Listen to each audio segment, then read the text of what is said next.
রঘুনাথগঞ্জে ভয়াবহ অগ্নিকাণ্ড। রঘুনাথগঞ্জ থানা সংলগ্ন একটি দোতলা বাড়িতে অগ্নিকাণ্ডের ঘটনায় ব্যাপক আতঙ্ক। শুক্রবার রাত ৯টা নাগাদ আগুনের খবর পেয়ে ঘটনাস্থলে পৌঁছায় দমকলের একটি ইঞ্জিন। আগুন নিয়ন্ত্রণে নিয়ে আসার চেষ্টা করছেন দমকলের কর্মীরা, যদিও আগুন লাগার সঠিক কারণ এখনো পর্যন্ত জানা যায়নি। ক্ষয়ক্ষতির সঠিক পরিমাণও এখনো পর্যন্ত জানা যায়নি।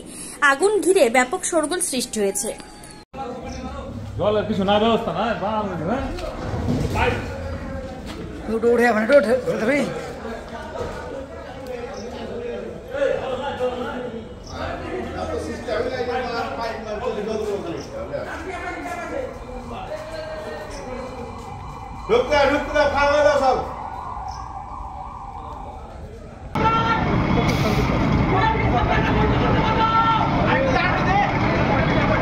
इलेक्ट्रिक सप्लाई के फोन करते बोलছে इलेक्ट्रिक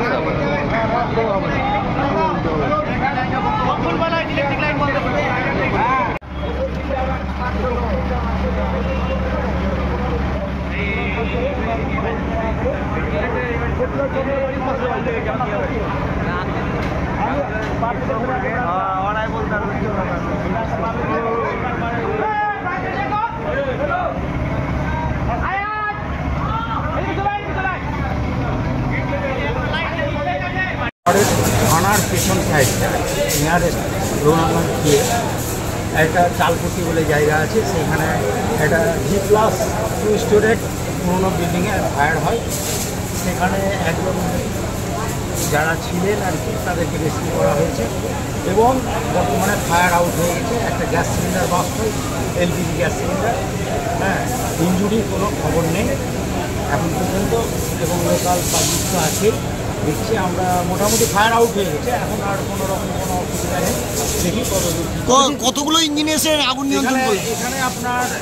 এখানে আমার 4খানা এখন ইঞ্জিন অ্যাটেন্ড করে আছে, 4খানা ফায়ার ইঞ্জিন কাজ করছে। অলরেডি আপনার ফায়ার আউট হয়ে গেছে। এখন আমরা মোটামুটি থরলি সার্চিং করে ব্যাক আপ করে আমরা আগুন নেই, আগুন আর নেই। আমি খবর পেলাম যে এখানে আমার 17 নম্বর ওয়ার্ডের আপনার পণ্ডিত বেশ এলাকাতে একটা বাড়িতে আগুন লেগেছে, দ্বিতল বাড়িতে। সঙ্গে সঙ্গে ফায়ার ব্রিগেডের ইঞ্জিন এসছে একটা, তারা কাজ করছে তাদের মতো করে। এখনও আগুন পুরোপুরি নিয়ন্ত্রণ আসেনি, আর একটা ইঞ্জিন আসছে। আশা করছি দুটো ইঞ্জিন একসঙ্গে কাজ করলে পরে খুব তাড়াতাড়ি আগুনটা নিভে যাবে। কেন, কীভাবে লাগলো কীভাবে লাগলো এটা তো এখন এই মুহূর্তে বলা যাচ্ছে না, কারণ এটা নিয়ে যারা ফায়ার ব্রিগেডের আধিকারিক আছে তারা বলতে পারবে কীভাবে আগুনটা লেগেছে। আগুনটা লাগার পরে মানুষ জানতে পেরেছে, সঙ্গে সঙ্গে ফায়ার ব্রিগেডকে ফোন করা হয়েছে এবং ফায়ার ব্রিগেড খুব তাড়াতাড়ি সঙ্গে এসছে। পুলিশ প্রশাসনের সকলেই আছেন। সাধারণ কটা ইঞ্জিন মিলে এই মুহূর্তে কটা ইঞ্জিন? এই মুহূর্তে একটা ইঞ্জিন আছে, ছোটো একটা ইঞ্জিন আছে, কাজ করছে তাদের। আর একটা ইঞ্জিন আসছে, রাস্তাতে আছে। দুটো ইঞ্জিন এলে আশা করি খুব তাড়াতাড়ি আগুনটা কন্ট্রোলে চলে আসবে। আপনি? আমি পুরুষোত্তম হালদার, 17 নম্বর ওয়ার্ডের কাউন্সিলর। যার বাড়িতে আগুন লেগেছে সে কি করে এবং কোথায় থাকে, এরকম কিছু করে? যে বাড়িটা আগুন লেগেছে ওই বাড়িতে এক ভদ্রমহিলা থাকেন, ওনার নাম হচ্ছে বীণা ভদ্র দাস সম্ভবত।